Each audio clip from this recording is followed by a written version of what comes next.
Hello kids, today we are going to learn grammar lesson. आज हम grammar की class करेंगे इंग्लिश ग्रामर की. So today's topic is punctuation mark. What is punctuation mark?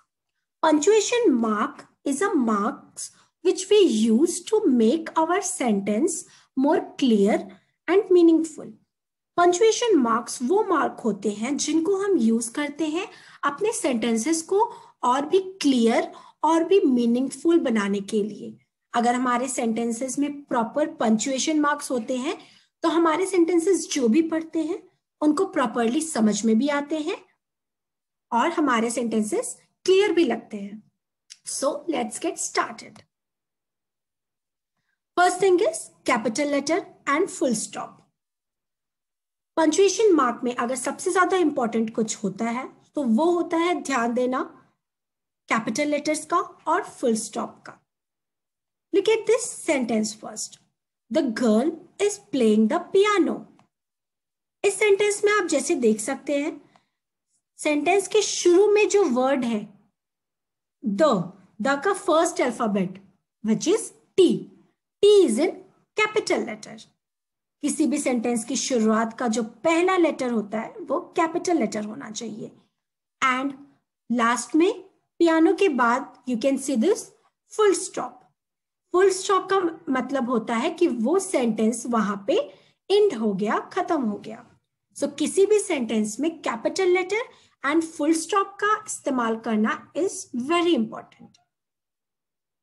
A sentence begins with a capital letter and ends with a full stop. कोई भी clear और meaningful sentence शुरू होता है कैपिटल लेटर से और खत्म होता है एक फुल स्टॉप के साथ. The pronoun I is written in a capital letter wherever it appears. I का मतलब होता है मैं. I is a pronoun. I जब भी हम यूज करते हैं या लिखते हैं तो वो हमेशा ही कैपिटल लेटर में होना चाहिए. For example Amit and I R brothers. Amit और मैं भाई हैं. इसमें आप देख सकते हैं आई किस में है? कैपिटल लेटर में. So it is a rule जिसको हमें हमेशा ध्यान में रखना है कि जब भी हम आई वर्ड को लिखें हमें आई को हमेशा कैपिटल लेटर में यूज करना है. A proper noun always begins with a capital letter. Proper noun क्या होता है? Proper noun होता है for example किसी का नाम. So जब भी हम किसी का नाम लिखें it should always start with the capital letter. For example, she gave the book to Kamlesh. इस बच्ची ने इस बॉय को एक बुक दिया. इस बॉय का नाम क्या है? Kamlesh. So Kamlesh is a proper noun. इसलिए कमलेश की स्टार्टिंग हो रही है एक कैपिटल लेटर से. हमें हमेशा ध्यान देना चाहिए कि जब भी हम किसी का नाम लिखें जो कि प्रॉपर नाउन होता है तो हम उसकी स्टार्टिंग कैपिटल लेटर से करें. Next is question mark. Question mark का मतलब वो मार्क जो हम क्वेश्चन पूछने में यूज करते हैं. Look at this sentence. How many cookies did you eat? आपने कितनी कुकीज खाई? ये एक क्वेश्चन है जो कि एक मदर अपनी बच्ची से पूछ रही है. सो इस सेंटेंस के लास्ट में यूज हुआ है एक question mark. So a sentence that ask a question ends with a question mark. वो सेंटेंस जो भी एक प्रश्न पूछ रहा हो या क्वेश्चन पूछ रहा हो उसका एंड हमेशा एक क्वेश्चन मार्क के साथ होना चाहिए. Next is comma. अब हम देखेंगे कि कॉमा का इस्तेमाल कब और कैसे करना चाहिए. Let's look at this sentence. My favourite fruits are apple, banana and strawberry. इसमें 3 फ्रूट्स की बात हुई है, apple, banana and strawberry. So हमें जब 3 चीजों के बीच डिफ्रेंशिएट करना हो या 3 या 4 चीजों की बात हम करें तो हमें कॉमा लगाना चाहिए अपने सेंटेंसेस में. Comma is used to separate 3 और more words in a list. Comma का इस्तेमाल हम कब करते हैं?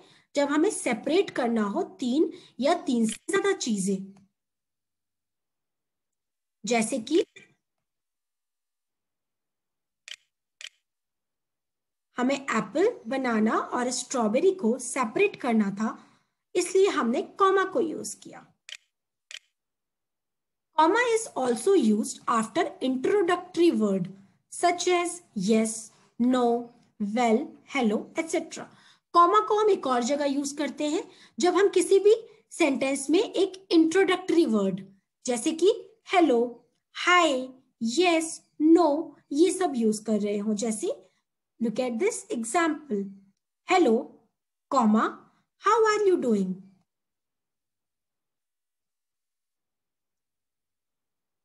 इसमें हमने हेलो के बाद कॉमा इस्तेमाल किया है। Now the next punctuation mark is exclamation mark. Exclamation mark का यूज हम कब करते हैं, कहां करते हैं? Let's find out. Wow, what a cute baby. इसमें आप देखिए वाओ के बाद एक साइन यूज हुआ है और क्यूट बेबी के बाद भी। इसे कहते हैं एक्सक्लेमेशन मार्क। इसमें हम काफी सरप्राइज होके इस क्यूट बेबी के बारे में लिख रहे हैं। सो जब भी हम सरप्राइज होते हैं हम यूज करते हैं exclamation mark. Next sentence, alas the kit is dead. इस सेंटेंस में हम दुखी हैं क्योंकि ये कैट डेड कर गया, ये कैट मर गया। सो हमने अलास के बाद यूज किया एक एक्सक्लेमेशन मार्क। सो एक्सक्लेमेशन मार्क कभी भी जब हम बहुत ही स्ट्रॉन्ग फीलिंग को सेंटेंस में चेंज करते हैं, स्ट्रॉन्ग फीलिंग्स को लिखते हैं तो यूज करते हैं। जैसे कि we use exclamation mark at the end of a word और a sentence to show strong feelings such as surprise, anger और जॉय। एक्सक्लेमेशन मार्क को हम यूज करते हैं सेंटेंस और वर्ड्स के बाद जब हमें कोई बहुत ही स्ट्रॉन्ग फीलिंग्स को शेयर करना हो। जैसे कुछ गिर जाए तो हम बोलते हैं ओह, कुछ बहुत ही सुंदर हमें दिख जाए तो हम बोलते हैं वाओ। कभी हम गुस्सा होते हैं तो हम बोलते हैं गेट आउट। इन स्ट्रॉन्ग फीलिंग्स को शो करने के लिए हम अपने सेंटेंसेस में ये एक्सक्लेमेशन मार्क यूज करते हैं। Let's look at these examples. ये भी कुछ एग्जाम्पल्स है एक्सक्लेमेशन मार्क्स के। Don't talk, get out. इसमें हमने गुस्से में थे इसलिए हमने यूज किया exclamation mark. Next example, please help me now. Next, हा, ओके, नाउ इट्स ब्यूटिफुल। ये हमने जॉय में बोला, हमने खुशी में बोला। What a coincidence this is, ये हमने सरप्राइज होके बोला। Wait, that bridge is rotten. हमने बोला कि अरे उधर मत जाओ, वो जो ब्रिज है वो टूटा हुआ है। तो हमने डर के बोला, इसलिए एक्सक्लेमेशन मार्क यूज किया। Next sentence, I am so mad at her. मैं बहुत ही गुस्सा हूं उससे।